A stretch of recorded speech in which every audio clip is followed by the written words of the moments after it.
नमस्कार, मैं जितेंद्र चतुर्वेदी। मतांतर में आप सभी लोगों का स्वागत है। सबसे पहले तो आप सभी से आग्रह रहेगा कि अगर आप मतांतर से नहीं जुड़े हैं तो जरूर जुड़िए, वीडियो को लाइक कीजिए और साझा करना मत भूलिए।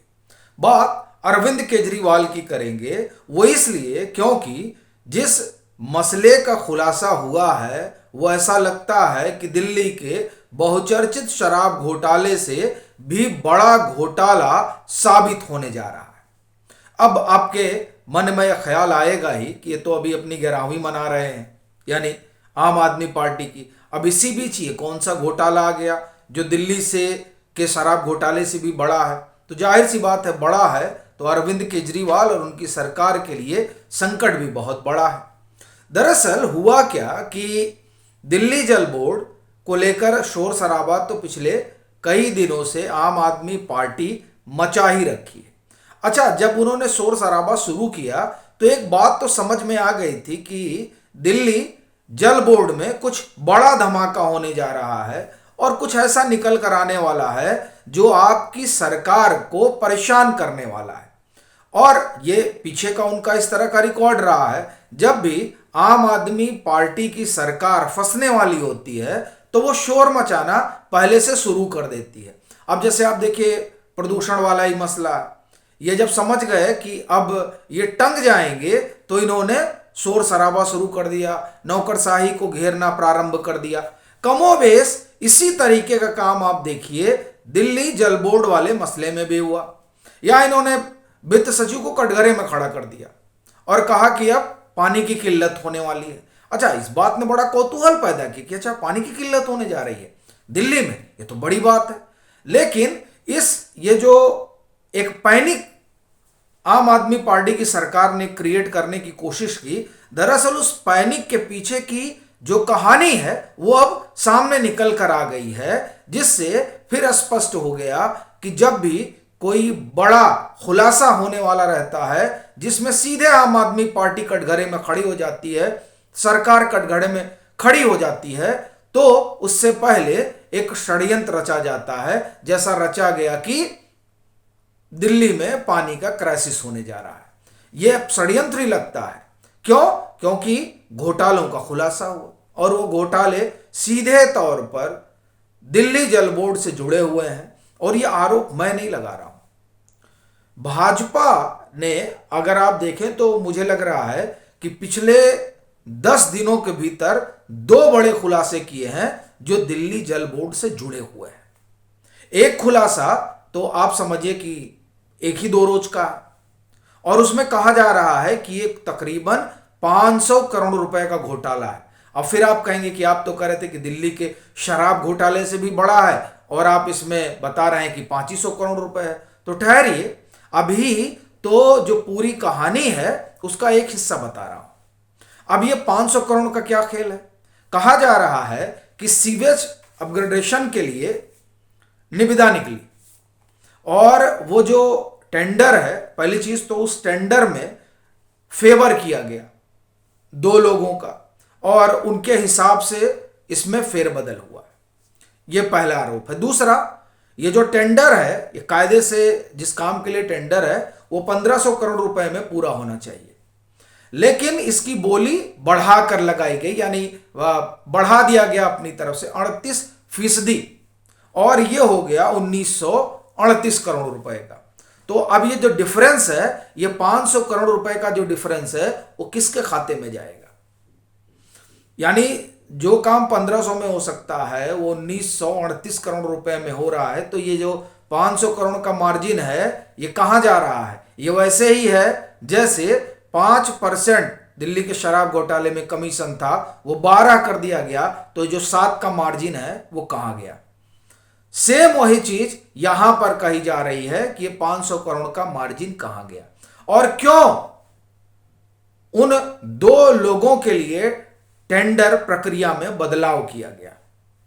तो यह सवाल जो है वो अरविंद केजरीवाल सरकार को परेशान कर रहा है। लेकिन ये अकेला नहीं है, एक और मामला जो है वो भी दिल्ली जल बोर्ड से जुड़ा हुआ है और उसमें यह साफ तौर पर कहा जा रहा है कि 2017 से लेकर 2022-23 तक कोई 3-3.5 हजार करोड़ रुपए हैं, जिनका हिसाब किताब दिल्ली जल बोर्ड के पास नहीं है। दिल्ली जल बोर्ड का जो अपना बही खाता है और जो बैंक में बही खाता है, उसमें बड़ा भारी अंतर है। कोई 160-65 करोड़ का एफडी है, उसका मालूम नहीं कहां गया। अब आप 3,000-3,500 करोड़ वो मिला है और उसमें ये 500 मिला लीजिए, 4,000 करोड़ का तो ऐसे ही हो जाएगा ये लमसम। इतने का तो कम से कम दिल्ली का शराब घोटाला अभी तक नहीं आया है। 1,000 करोड़ तक तो अभी ईडी भी पहुंच पाई, लेकिन ये तो उससे भी बड़ा है, 4,000 करोड़ चला जा रहा है। और ये जो 3,500 करोड़ बताया जा रहा है, इसमें तकरीबन 1,600 करोड़ रुपए जो है वो बही खाते से नदारद है, और तकरीबन 1,100 करोड़ रुपए का जो हेर फेर है वो बही खाते और बैंक के खाते में जो डिफरेंस है उससे निकल कर आया कि साहब ये 1,100 करोड़ रुपए कहां गए। और एफडी वाला आपको हमने बताया है। फिर इसी तरीके से कोई 12,000 जो है वर्क टेंडर निकाले गए, जिसका मूल्य जो है या आप उसका वैल्यू आप कहिए वो 5 लाख से नीचे रखा गया उस टेंडर का। क्यों? ताकि टेंडरिंग न करना पड़े। 5 लाख से नीचे रहेगा तो जिसको मन कहा जाएगा उसको दिया जाएगा। और ये जो वर्क ऑर्डर है ये 600 करोड़ रुपए का है। अब आप ये जो भी हमने आपको बताया 5 और 3.5 और इसमें 6 और जोड़ लीजिए, 600 करोड़, ये तो एक हुआ, ये एक हिस्सा है। इसके अलावा ये जो पानी की किल्लत का आप एक तरह से कहें कि पैनिक क्रिएट किया जा रहा है, इस पैनिक की वजह से क्या टैंकर माफिया को बढ़ावा नहीं दिया जा रहा है? और क्या यह ना माना जाए कि इस पैनिक के जरिए आम आदमी पार्टी 2024 के लिए फंड भी जुटा रही है? क्योंकि देखिए 2024 में सियासी लड़ाई तो आम आदमी पार्टी को भी लड़नी है, भले ही वो अपनी 11वीं बना रहे हो, पार्टी का 11वां स्थापना दिवस। लेकिन जिस तरह की परिस्थितियां हैं उसमें तो उन्होंने कमर कस रखी है कि हम 2024 का लोकसभा चुनाव लड़ेंगे। और लोकसभा चुनाव लड़ेंगे कहा जा रहा है कि 200-250 सीटों पर लड़ने की योजना। तो 200-250 सीटों पर लड़ने की योजना, तो पैसा कहां से आएगा?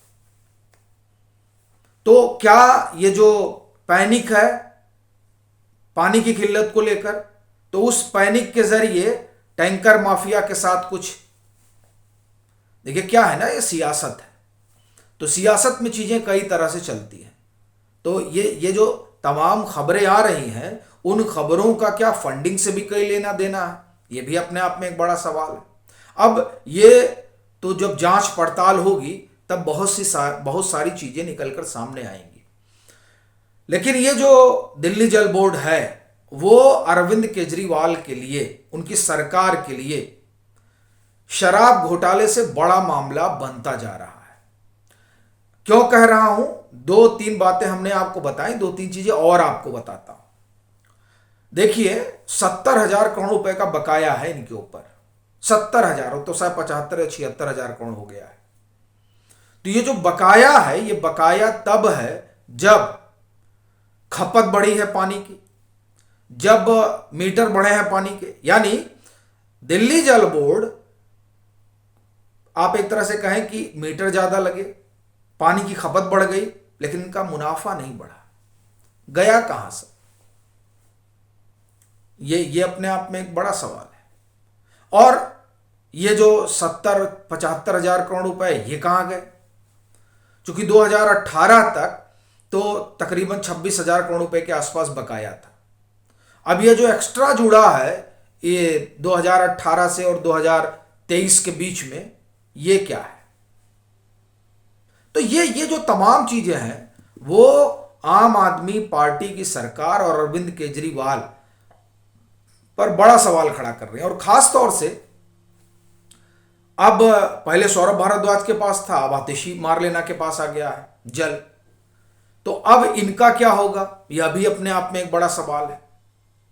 इसके पहले तो जिन लोगों के पास था वो लोग तो फिलहाल अभी बाहर नहीं है, लेकिन जो बाहर हैं उनका क्या होगा, ये अपने आप में बड़ा सवाल है।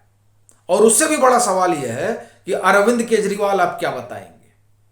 कि ये भाजपा की साजिश है। हालांकि आतिशी मार्लेना कह रही हैं कि जो घपला घोटाला हुआ है इस पर क्यों नहीं नौकरशाही नियंत्रण करती है, क्योंकि वो कह रहे हैं कि नौकरशाही तो भाजपा के ही पास है, यानी केंद्र शासित केंद्र के पास है, तो वो क्यों नहीं इस पर कार्रवाई कर रहे हैं। एक जगह तो कार्रवाई हो रही है, तो उस कार्रवाई पर कहा जा रहा है कि ये जो केंद्र सरकार है उसका षड्यंत्र है। अब जब दिल्ली जल बोर्ड वाले मसले पर कार्रवाई होगी तो क्या कहा जाएगा, यह भी देखना बड़ा दिलचस्प होगा।